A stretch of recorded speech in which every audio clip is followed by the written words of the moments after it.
welcome back.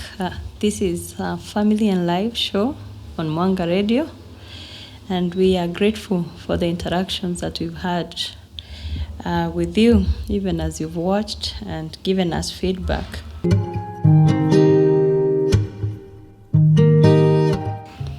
On our show, this is our 4th episode, and we started on a journey learning about the family life cycle. And we learned that the family life cycle that we are focusing on is just the things that happen to a person right from the time they are born to the time they die while in a family setup. In our last episode, we handled the first stage of the family life cycle, which is the family of origin experiences. And we did a lot on that. I won't go back to it so that we can be able to continue. We did cover many things, and we realized also there could be issues that may arise even as one is in the family of origin. Issues like developmental delays and learning disabilities that can derail the process.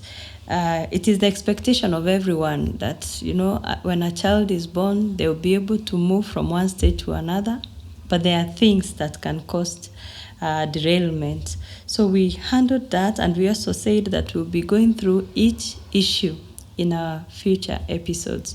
So in our episode today, I want us to go to the second stage of the family life cycle, which is the living home stage, or living out of the home stage.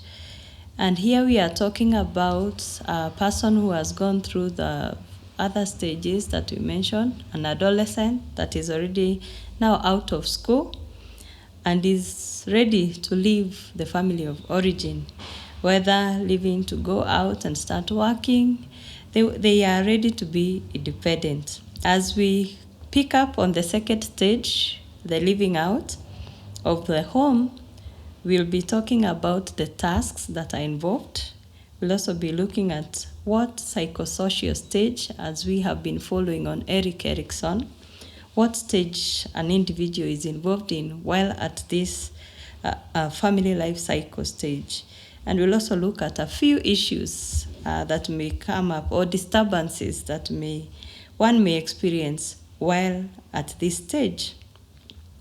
So we have said that this is a stage whereby a young person or young adult leaves home and starts living an independent life without the control of the parents, without depending on them for anything. So what tasks then would would this person be involved in? The first one would be differentiation of self from the family of origin and parents. A person needs to be able to live, not just live physically, but be able to differentiate himself. Differentiation is the process of freeing oneself from his family or the family processes and to define oneself. You live, we said in the beginning that when you're in the family of origin, that's where you learn what a family looks like. But when you step out of that family, then you need to have your own way of defining yourself. You don't get defined by the family, as much as it will have a lot of impact. You need to be able to have different opinions and values that you hold. I know they are going to be shaped by the family of origin, but again, you can't be going back to your siblings and your parents all the time to make a decision. So that is one of the steps, the tasks that one has to be involved in. If you can remember when we were talking about a preschool age child, where there is initiative versus guilt, and we did say that if a child learns to take initiative, they develop confidence. If they don't, they are always guilty and waiting for others to make decisions for them. So a young adult need to differentiate themselves from their family of origin. The other task involved is developing adult-to-adult relationships with parents. At this age, As much as a parent always feels my child is still a child, this young adult needs to be treated as an adult now. A parent needs to relate with their young adult, not as a child anymore, but to be able to relate with them at their level as an adult and develop that kind of relationship with them. The other thing would be developing intimate peer relationships.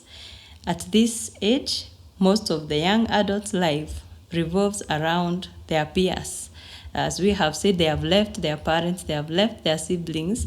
Now, the people that are close to them almost all the time is their peers. So there is a task of developing intimate peer relationships. The other task would be to begin work, developing work identity, and financial independence. So at this stage, they need to be independent financially.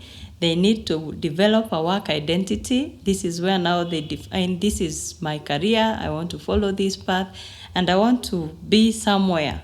Set a goal concerning your career, and they grow in this. So when we are able to take up those tasks as a young adult, then you can be able now to settle and to step. We said each of these stage steps to the works as a milestone or a stepping stone to the next stage. We have just mentioned 4 tasks, but we can have many, many more. But we need to go step by step so that we can understand. Just as we did with the family of origin, I would want us to think about what stage, psychosocial stage, according to Erik Erikson. And I did say that Erik Erikson is just a psychologist like many others, but I picked on him so that we could be able to relate this family life cycle with his psychosocial stages. At this point of living out, we realize this young adult is at a stage called youth adulthood, according to Erik Erikson. And at this age, there is intimacy versus isolation. And we are talking about a young adult from 18 years to maybe 30, 35 years. So the greatest, I had mentioned earlier, the greatest task at this time is to develop intimate relationships. But what happens if this young adult is not able to develop these intimate relationships? They end up isolating themselves. They live by themselves. They hide from their friends. They don't want to get involved in their activities, and this also shapes their next step. So according to Erik Erikson, they need to be allowed to get intimate with people, friends around their circles, maybe at their places of work. Some may still be at studying, so they need to make relationships in those environments. As we continue looking at this young adult, we can see at this stage there are many issues that may arise. There are many things that may affect this young person. One of the things, borrowing from the tasks, one of the things that may happen, we said that they need to differentiate themselves. But if a young adult does not differentiate themselves from their family of origin, they end up being enmeshed. They fail to separate from their family of origin, they fail to differentiate themselves, and they are enmeshed, to their family. For example, this young person cannot make a simple decision on maybe what kind of a house to live in.